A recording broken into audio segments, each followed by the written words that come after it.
Alright, here's our video on quadratic system of equations, and we'll do substitution, the substitution method. And this is just like linear equations. If you don't understand linear equations, how we did a system of linear equations, look at the video I made on linear equation systems. So this one we'll do quadratic, and we'll start with substitution. So let's look at an example. Let's say we'll give you a system. Remember, a system sometimes has that brace. Bring that over. And we'll have two quadratics here. We'll have x squared plus 4y squared, let's say minus 4. We know that equals 0. And we'll do another one. Let's say negative 2y squared plus x plus 2 equals 0. Okay, so here, as you can see in this system, there is no x squared. So we're going to do a substitution method. Okay, so again, just like linear equations, just like system of linear equations, we're going to substitute. We need to find one variable where we can substitute. And you can see here that we can find out what x is by taking everything else and moving it to the other side of the equation. So we'll start with this one, circle this. I'm going to minus the 2 on that side and add the 2y squared. So we'll get this. We'll have x is going to equal 2y squared, because I plussed it, because there was a minus here, minus 2, so minus 2 because I minused it. And remember, whatever you do to one side, you do to the other. So now that I know what x is, I can substitute it into the first equation.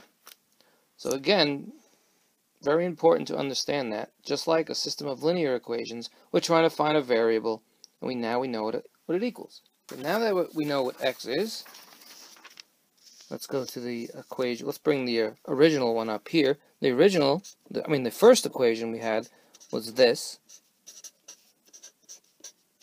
equals 0. Now I'm going to substitute what x is. And again, we said x is this. We're going to substitute what x is into here. Okay, so instead of it being x squared now, we're going to say it's 2y squared minus 2 squared. It's squared because we're saying x is squared, and the x equals this, so this will be squared. Plus 4y squared minus 4 equals 0. So that's another step. And you should pause the tape if you didn't understand that. So let's look at this one here. If we look at this here, we know this is squared, so you can do this. You can make two binomials. This is this, because we're saying it's squared. And here we can do FOIL. So you should know FOIL. Okay, let me use another marker here. Doesn't get too blurry. So again, we're going to do the first times the first. So it's 2y squared times 2y squared, and we'll get 4y to the fourth. That's the first one. First times first. Outside times outside. So now 2y squared times, and remember that's a minus 2, times minus 2, is going to give us a minus 4y squared. Then we do the bottom ones. We're going to do the inside times the inside. We're going to get a negative 4y squared again. And then we're going to do the last times the last. And we'll get, remember, negative times a negative is a positive, so we'll have this. Now all this we have here in black, this is just this. Don't forget we also have this, and equals 0. So here we can combine like terms before we go any further. So I'll bring this up. All right. So see if we can see that. Okay, so we know we can keep the 4y to the fourth. Now we have a minus 4y squared minus 4y squared. Keep, change, change. Okay, and now you're going to have a negative 8y squared. Okay, and don't forget the plus 4. So we combine like terms from all this, and we got this. But remember, we still had, bring this down, this and this. So let's add that to it. Like that. So we'll say plus 4y squared minus 4 equals 0. Again, let's see if we can combine like terms. So we have, I'll use another marker, red. So we'll have 4y to the 4th. We can combine the minus 8y squared and the plus 4y squared. They're like terms. Okay, and we're going to get a negative 4y squared. And then a plus 4 and a minus 4 will cancel out. So we're just left with this. Okay, and again it equals 0. So the next phase here is we want to factor. And you should remember how to factor. What do they have in common that we can take out? Well, we can take out a 4. Right?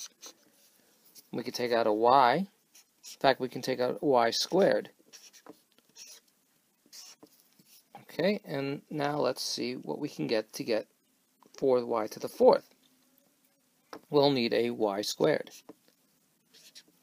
And to get a negative 4y squared, looks like an x, let's fix that.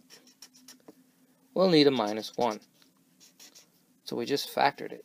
Okay, and this is very important here because we can still factor, because this is a difference between two squares. Right? The square root of 1 and the square root of y squared. So we can go a little further. The difference of two squares, very important. So, bring this up again. I'll use another marker again.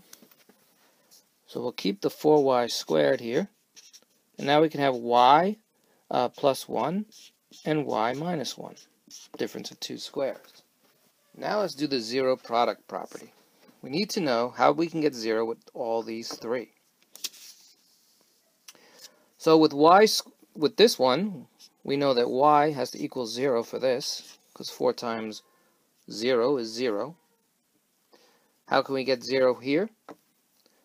Y has to equal negative 1 here. And how can we get 0 there? Y has to equal 1. So here's our roots. We have 3 of them. Okay, and it's very important that just like we did with system of linear equations, we have to take these y values and we have to plug them into the original equation so we can get the corresponding x values. So we're going to take all these, plug them in to the original equations. And when you do that, and if we look at this original equation now, let's go back to the original equation, way back here. This, by the way, is an ellipsis. Okay? So you're going to see, when we draw this out, it's going to look something like this. So we have the ellipsis, and then we have the other equation coming in as a parabola. Okay, so let's do that. Let's take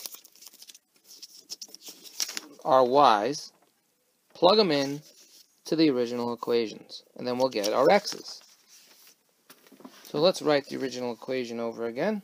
Put it over here. We'll say x squared plus 4y squared minus 4 equals 0. Okay, so let's look at one of them. Let's look at 1. What if y was 1? So we're going to have x squared plus 4, because 1 squared is 1. 4 times 1 is 4. Minus 4 equals 0. These will cancel out. X squared equals 0.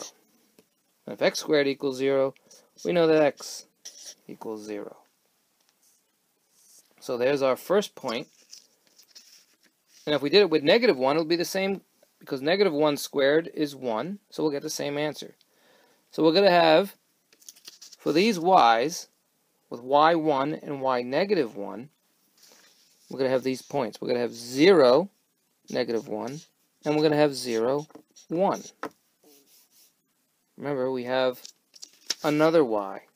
So we're going to have 3 points where they intersect. Okay, so let's plug in now the other y. What if y was 0? And again, we're going to have 3 points. 1 point, put an x here, another point, and another point. There's our 3 points of intersection. Now if y was 0, 4 times 0 is 0, so we'll have, and I'll get another piece of paper. I'll write it again. X squared plus 4y squared minus 4 equals 0. And if y was 0, we'll have x squared minus 4 equals 0. Again, this is the difference of two squares. So it's x minus 2 and x plus 2. So we know we're going to have two x's. Here we'll have a negative 2, and here we'll have a 2. Let's go back. So here's our negative 2, and here's our 2. As you can see, though, we don't need this one because they don't intersect there. So we're going to use this negative 2. So let's go back here. Now we can say that if y was over here, if y was 0, x will be negative 2. There's our 3 points, and there's our 3 points. So we have our negative 2, 0 over here. We have our 0, 1, and we have our 0, negative 1. That's where the three of them intersect.